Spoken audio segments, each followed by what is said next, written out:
Hello friends, welcome to my channel excellent coaching. आज animal cognition के बारे में बात करेंगे।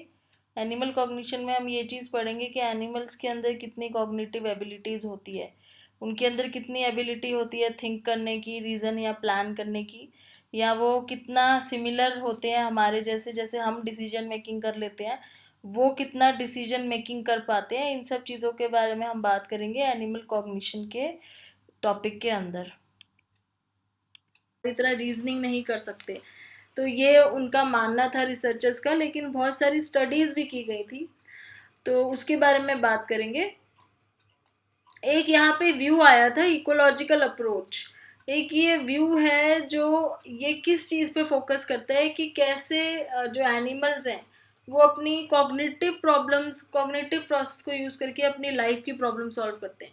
अब उनकी लाइफ में किस तरह की प्रॉब्लम हो सकती है एनिमल्स की लाइफ में, जैसे कि वो जहाँ पे रहते हैं वहाँ का रास्ता याद करना, जहाँ वो प्रेजेंटली हैं वहाँ से वापस फूड कहाँ पे है, अपना खाना ढूंढना, ये चीज़ चेक करना कि उस एरिया में आसपास खाना है भी या नहीं है, खाने की अवेलेबिलिटी। तो इस तरीके के जो उनकी डे टू डे एक्टिविटीज़ होती हैं उनसे रिलेटेड जो भी कॉग्निटिव प्रॉब्लम्स हैं, जो भी प्रॉब्लम को वो सॉल्व करते हैं कॉग्निटिवली, उन उसको बोलते हैं इकोलॉजिकल अप्रोच। तो in other words the ecological approach test for the presence of cognitive processes appropriate to a particular species. मतलब कौन सी स्पीसीज की कौन से कॉग्निटिव प्रोसेसेस होते हैं, उस चीज़ को चेक करना होता है इकोलॉजिकल अप्रोच। अब पहले है assessing cognitive process of animal. तो कॉग्निटिव प्रोसेस में एक स्टडी या एक कह लो, आप एक एक्सपेरिमेंट कह सकते हो, जो किया गया था। ये एक्सपेरिमेंट था एक कॉग्निटिव एबिलिटी चेक करने के लिए। वो एबिलिटी क्या थी कि कोई चीज़, कोई फ़ोटो अगर हम दिखाते हैं किसी को और उसी फ़ोटो को अगर हम रोटेट करके दिखाते हैं, तो क्या ओरिजिनल फ़ोटो से वो दूसरी फ़ोटो मैच कर पाएंगे या नहीं कर पाएंगे। ये चीज़ एनिमल्स के ऊपर टेस्ट करने के लिए इन्होंने बबून्स के ऊपर स्टडी करी थी।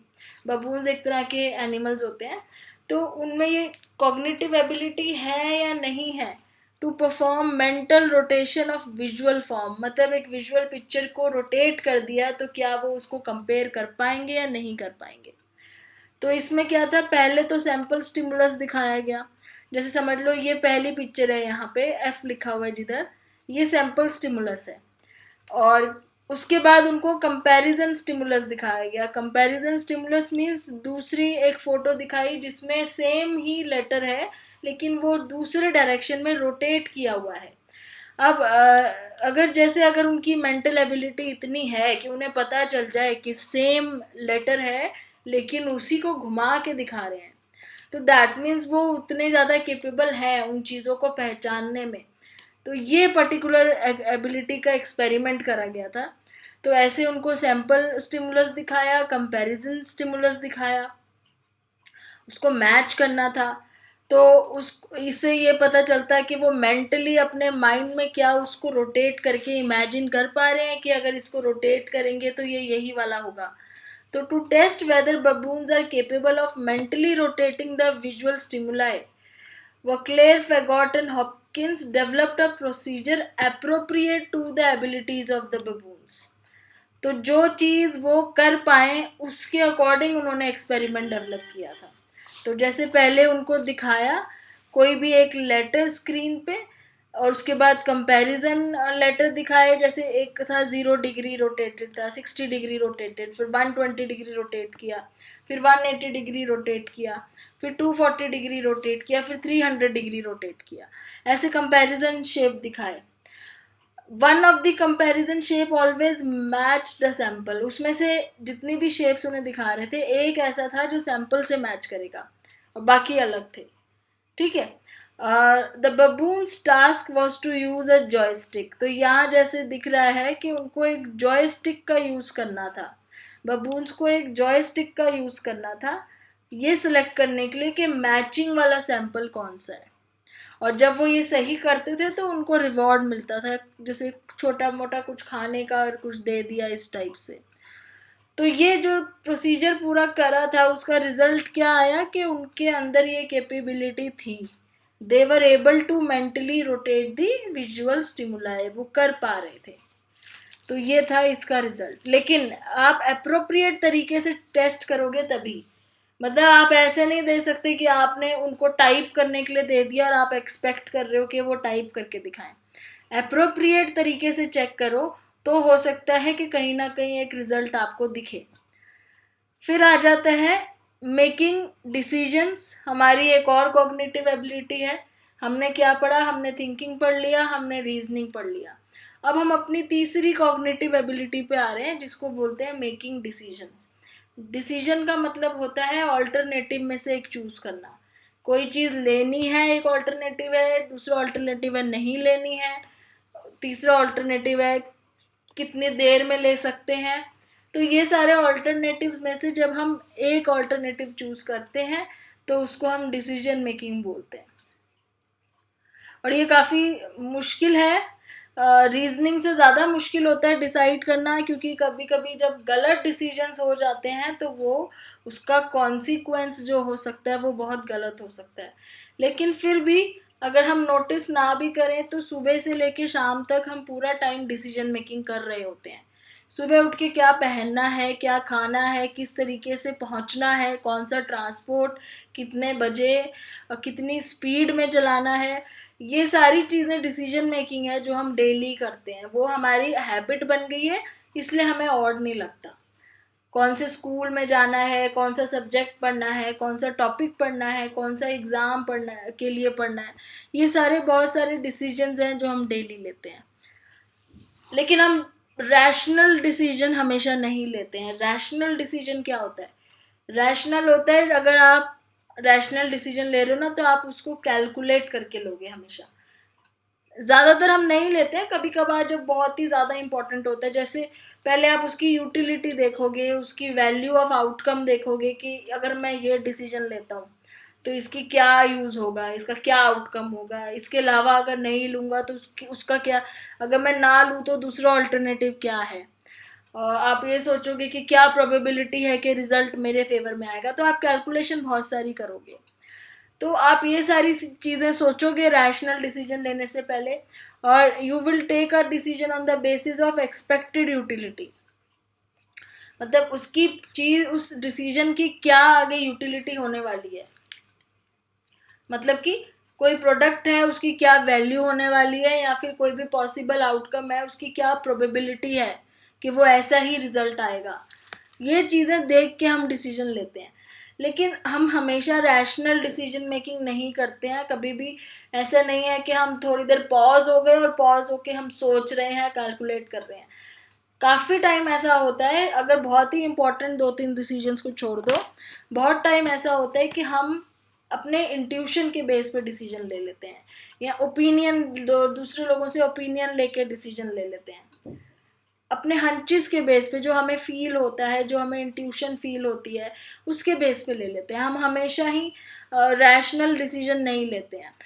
इवन अगर हम रैशनल डिसीजन ले भी ना तो ये 100% गारंटी हम नहीं कर पाते कि वो हमेशा ही एक फेल प्रूफ मेथड होगा। तो डिसीजन मेकिंग में कोई भी तरीका हो, आपके डिसीजंस ज़रूरी नहीं है कि हर बार गलत या हर बार सही हो। अब जो मैं बात कर रही थी कि हम इंट्यूशन के बेस पे लेते हैं, उसको बोलते हैं ह्यूरिस्टिक। ह्यूरिस्टिक मतलब हम कुछ इस तरह के रूल्स ऑफ थंब यूज़ करते हैं जो कि अलग अलग चीज़ों पे बेस्ड है, जिसमें हम रैशनैलिटी से ज़्यादा दूसरी चीज़ों पे ध्यान देते हैं।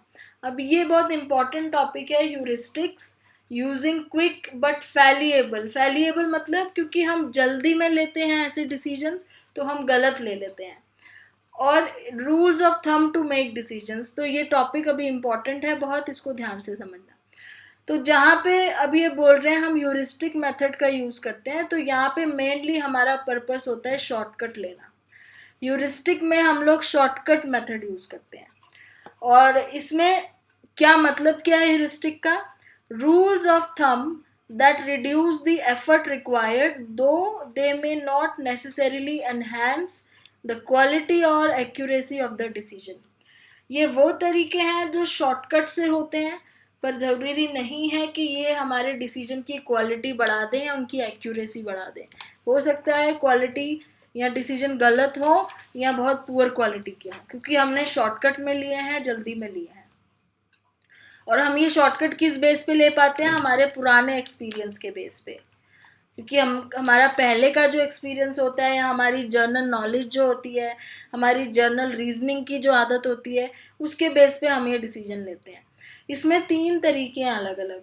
पहला तरीका है अवेलेबिलिटी। अवेलेबिलिटी क्या है कि जो चीज़ इजीली अवेलेबल है हम उसको फट से पिक कर लेते हैं।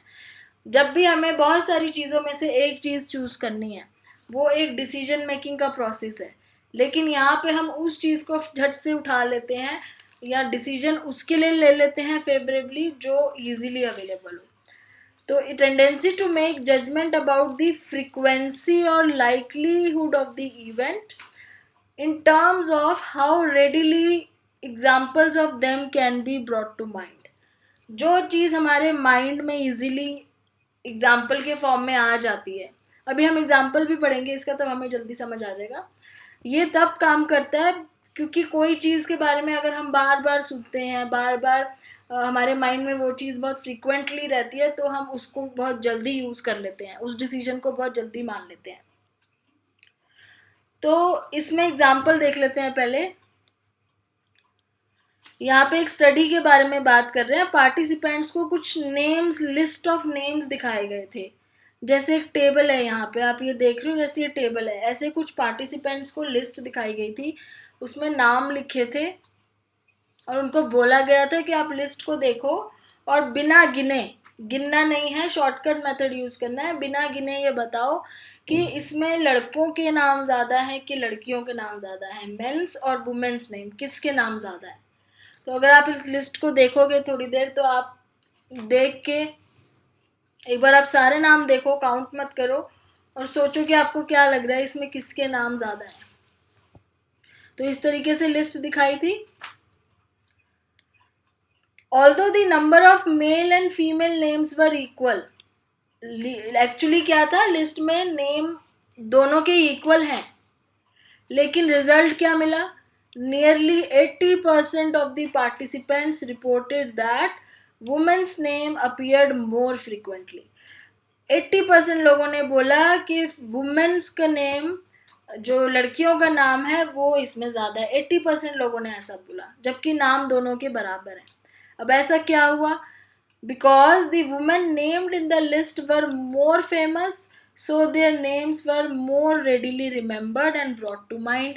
और वो इसलिए क्योंकि जो यहाँ पे नाम लिखे थे लड़कियों के, वो बहुत फेमस वुमेन है, उनका नाम उनके माइंड में ज़्यादा देर तक याद रह गया, तो उनको यही लगा कि लड़कियों के नाम ज़्यादा है। इसको बोलते हैं अवेलेबिलिटी ह्यूरिस्टिक, कि जो आपके माइंड में चीज़ जल्दी आ जाती है, आप उसको ही कंक्लूड करके उसी को डिसीजन मान लेते हो। So availability heuristic also influence many people to overestimate their chances of being a victim of a violent crime, being involved in an airplane crash। तो ये सब चीज़ें हमें देखते हैं ना, मीडिया में हम देखते हैं, जब भी कोई बहुत बड़ा क्रैश हुआ तो हम ये सोचते हैं कि हमारे साथ भी हो जाएगा, हमारे साथ भी हो जाएगा, हम जाना बंद कर देते हैं, हमारे अंदर एक फोबिया डेवलप हो जाता है। तो वो इसीलिए होता है क्योंकि हम बार बार उन चीज़ों के एक्सपोज हो रहे हैं, सुन रहे हैं, तो वो हमारे माइंड में बैठ जाता है। सेकेंड टाइप ऑफ ह्यूरिस्टिक जो आता है, ये हमने ऊपर पढ़ा अवेलेबिलिटी। सेकेंड आता है representativeness, assuming that what's typical is also likely. अब इसमें क्या है, हम रिप्रेजेंटेटिवनेस देखते हैं कि कौन सी चीज़ टिपिकली हमारे आंसर को सूट करेगी, वही हमारा डिसीजन होगा। You have just met your next door neighbour for the first time. इन्होंने एक स्टोरी से स्टार्ट किया है कि आप पहली बार ही अपने नेबर से मिले। On the basis of a brief conversation, you determine that he is neat in appearance and has a good vocabulary, seems very well read and somewhat shy and dresses conservatively। तो आपने पहली बार जब उससे बात करी, आपने देखा वो बहुत ही नीट कपड़े पहने हैं, उसने बात करने में बहुत अच्छा है, उसकी लैंग्वेज स्किल्स बहुत अच्छी हैं, तो थोड़ा सा शाई है, लेकिन ओवरऑल आपने देखा कि सब कुछ अच्छा है। Later you realize that he never mentioned what he does for a living। और थोड़ी देर में आपको बाद में ये लगा, पूरा बात आपने उससे कर लिया, आपके माइंड में एक अच्छा सा इंप्रेशन बन गया उसके बारे में। थोड़ी देर बाद आपको लगा उसने ये तो बताया ही नहीं कि वो क्या काम करता है। तो आप सोचने लग गए कि क्या वो बिजनेस एग्जेक्टिव है, क्या वो डेंटिस्ट है, क्या वो लाइब्रेरियन है, क्या वो वेटर है। आप ये सोच रहे हो। अब one quick way of making a guess is to compare him with your image of typical members of each of these occupation. अब यहाँ पे आप रिप्रेजेंटेटिव उसका ह्यूरिस्टिक का यूज करोगे। कैसे? अब आप उसकी इमेज को माइंड में रखते हुए आप ये सोचोगे कि एक बिजनेस एग्जेक्टिव का टिपिकल लुक कैसा होता है, वो बात करने में कैसा होता है, वो शाही तो नहीं होता, वो कंजर्वेटिव कपड़े नहीं पहनता है, वो तो बहुत अप टू डेट होता है। डेंटिस्ट किस तरह का होता है, लाइब्रेरियन किस तरह का होता है, वो बहुत पढ़े लिखे होते हैं, उनको बुक्स की नॉलेज होती है, या वेटर किस। आप सबकी ना रिप्रेजेंटेटिवनेस के बारे में सोचोगे। तो अगर आप if you proceeded in this fashion you might conclude that he is a librarian. अब इस तरीके से आप क्या करोगे, आप उसको librarian as a librarian conclude करोगे। आप डिसाइड करोगे कि वो हो सकता है लाइब्रेरियन हो। क्यों? क्योंकि एक तो वो सिंपल कपड़े पहन रहा है, तो वो बिजनेसमैन नहीं लग रहा, आपको अपडेटेड इतना ज़्यादा नहीं है, लेकिन उसके लैंग्वेज स्किल्स अच्छे हैं, यानी कि वो बहुत बुक्स वगैरह पढ़ता है, उसको नॉलेज है। तो आप उस वे से क्या करोगे, उसको आप कंक्लूड कर दोगे कि वो लाइब्रेरियन हो सकता है। तो इस आपने क्या किया, प्रोटोटाइप का यूज़ किया। यहाँ पे प्रोटोटाइप की मैंने बात की थी अभी पिछली कुछ वीडियो में, कि प्रोटोटाइप क्या होता है, एक परफेक्ट एग्जाम्पल होता है किसी एक चीज़ का। तो आपने उसके लाइब्रेरियन के प्रोटोटाइप से उसको कंपेयर किया, आपने देखा कि वो उसके साथ ज़्यादा मैच हो रहा है, तो आपने रिप्रेजेंटेटिव ह्यूरिस्टिक का यूज़ करके ये सोचा कि वो एक लाइब्रेरियन हो सकता है। So you would be making your decision on the basis of relatively simple rule. अब इसका रूल क्या था, the more closely an item, event, object or person resembles the most typical example of some concept of category, the more likely it is to belong to the। मतलब वही है कि जो जिस कॉन्सेप्ट से ज़्यादा मैच कर रहा है वो उसी को बिलोंग करता है। आपने सिंपल सा रूल यूज़ करा। ये वाला जो तरीका है ऑब्वियसली ये बहुत ज़्यादा मतलब करेक्ट नहीं है, इसमें आप बहुत एरर्स कर सकते हो, क्योंकि आपने देखा कि आपने जो सोचा ज़रूरी नहीं है कि उन चारों में से ही उसका प्रोफेशन एक हो, वो बहुत सारी और चीज़ें भी हो सकता है। तो इस तरीके की डिसीजन मेकिंग बहुत गलत हो जाते हैं।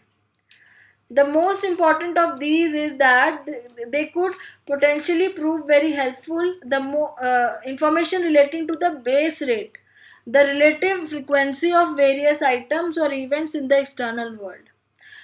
So, returning to your neighbor, there are many more businessmen than male librarians. Thus, of the choice given, the most rational guess might be।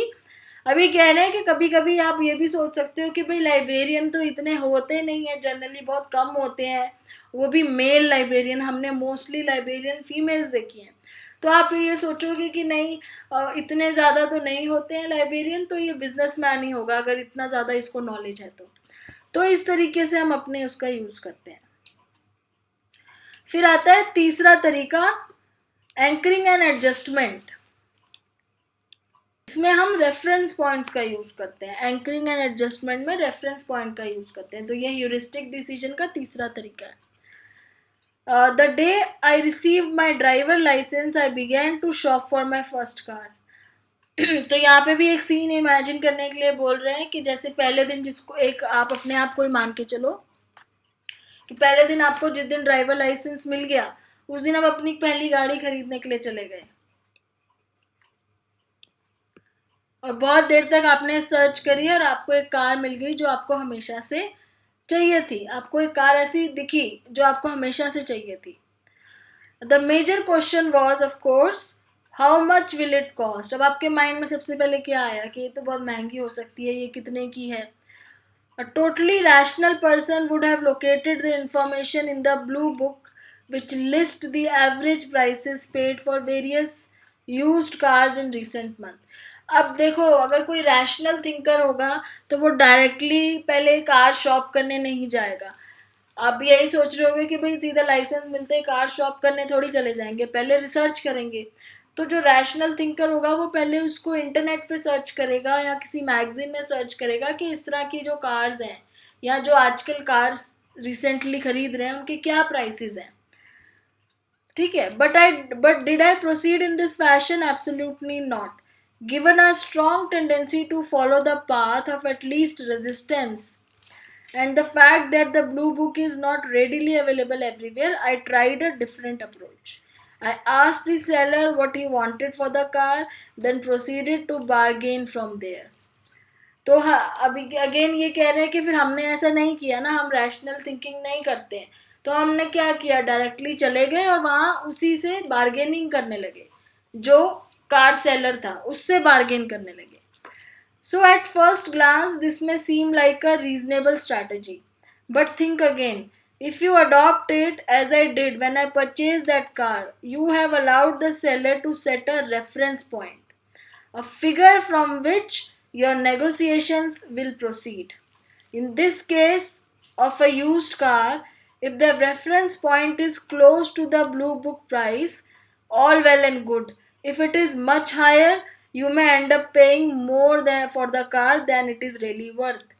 अब यहाँ पे बहुत बड़ा ही लॉस है. क्या ये बता रहे हैं कि सपोज आपने उससे पूछा, उसने जो आपको प्राइस बताया, आप उससे नीचे जाके उससे बहस करने लगे, बार्गेनिंग करने लगे, उसको नीचे ले आए थोड़ा सा, और आपने वो कार खरीद ली.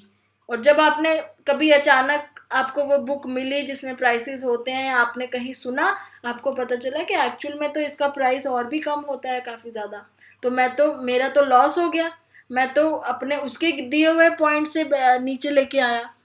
तो यहाँ पे आपने उसको एक रेफरेंस पॉइंट दे दिया, उसको आपने एक पॉइंट दे दिया कि आप इतना पे नहीं करोगे लेकिन इससे कम कर सकते हो.